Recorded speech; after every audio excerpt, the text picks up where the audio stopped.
le Luxembourg. Ce tout petit pays qui fait couler tellement d'encre. On en entend des choses, hein. Des salaires de folie, une qualité de vie au top, une vraie carte postale.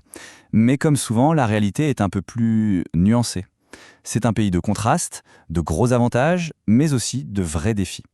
Du coup, la grande question qu'on se pose, c'est celle-là. Est-ce que le Luxembourg est vraiment le bon plan, l'Eldorado qu'on nous décrit? Ou est-ce que c'est une fausse bonne idée? Eh bien, on va décortiquer tout ça ensemble, le pour et le contre, pour que chacun puisse se faire sa propre idée. On va commencer par le côté qui brille, parce qu'il motive la plupart des gens à traverser la frontière. Le travail. Pour que ce soit bien clair, comparons avec la France. Le salaire moyen annuel, c'est presque 30 000 € de plus au Luxembourg. Et le SMIC, il est à plus de 2 500 €, soit 40% de plus que le SMIC français. Le marché du travail là-bas, c'est aussi une sécurité assez incroyable. Figurez-vous que les salaires augmentent automatiquement avec l'inflation. C'est la loi. En plus de ça, le chômage est 2 fois plus bas que la moyenne en Europe et des géants comme Amazon ou Microsoft y sont installés. Bref, le package complet. Le travail, c'est une chose, mais est-ce qu'on vit bien au Luxembourg en dehors du bureau? Parce que l'argent, ça fait pas tout. Et le cadre de vie, c'est un des arguments qui revient tout le temps. Alors ça, c'est un truc assez unique au monde. Imaginez, ne plus jamais avoir à acheter un ticket de bus, de tram ou de train. Au Luxembourg, tout est gratuit. Pour tout le monde, sur tout le territoire. Le système de santé est super protecteur, il rembourse près de 90% des frais. Et puis, il y a la nature, partout, même en ville. Et une vie nocturne étonnamment animée grâce à la communauté internationale. C'est d'ailleurs ça qui est frappant. Quand on se balade, on entend parler toutes les langues. Regardez, presque la moitié des habitants ne sont pas luxembourgeois. On y trouve plus de 170 nationalités. C'est un mix culturel permanent. Et pour un expatrié, ça facilite pas mal de choses pour s'intégrer. Bon, jusqu'ici, on a l'impression d'être au paradis. Mais, il y a un mais, et il est de taille, le coût de la vie. Forcément, avec de tels salaires, les prix s'envolent, et le logement, c'est le point noir.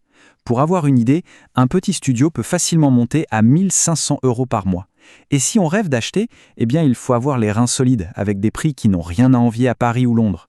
Une grosse partie du super salaire part directement dans le loyer. Et il n'y a pas que le logement. La vie de tous les jours coûte cher. Un plat au restaurant, souvent plus de 30 €. Une grande bière, 9 €. Même les courses au supermarché sont en moyenne 17% plus chères qu'en France. C'est d'ailleurs pour ça que beaucoup de gens n'hésitent pas à faire des kilomètres pour aller faire leurs courses de l'autre côté de la frontière. On se souvient des transports gratuits, c'est génial, mais il y a une raison à ça. Encourager les gens à lâcher leur voiture. Parce que chaque jour, la moitié des salariés du pays sont des frontaliers. Le résultat, des bouchons, mais des bouchons monumentaux. Mettre 1 heure pour faire 30 km, c'est la norme aux heures de pointe. Et puis, il y a d'autres choses.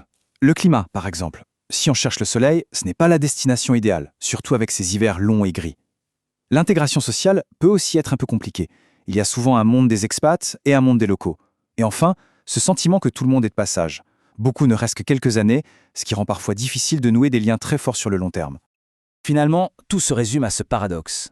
D'un côté, on a la promesse d'une vie de rêve avec des salaires incroyables, une sécurité et une super qualité de vie. Et de l'autre, la réalité des sacrifices, un logement hors de prix et les défis pour vraiment se sentir chez soi. Alors, le Luxembourg, Eldorado ou fausse bonne idée? Eh bien, comme on l'a vu, il n'y a pas de réponse simple. La vraie question, ce n'est pas de savoir si c'est bien ou pas, mais si c'est bien pour soi. Est-ce qu'on est prêt à faire des compromis sur le temps de transport pour un meilleur salaire? Est-ce que le coût de la vie est un frein insurmontable? C'est une équation très personnelle, et c'est à chacun de trouver la réponse qui lui convient.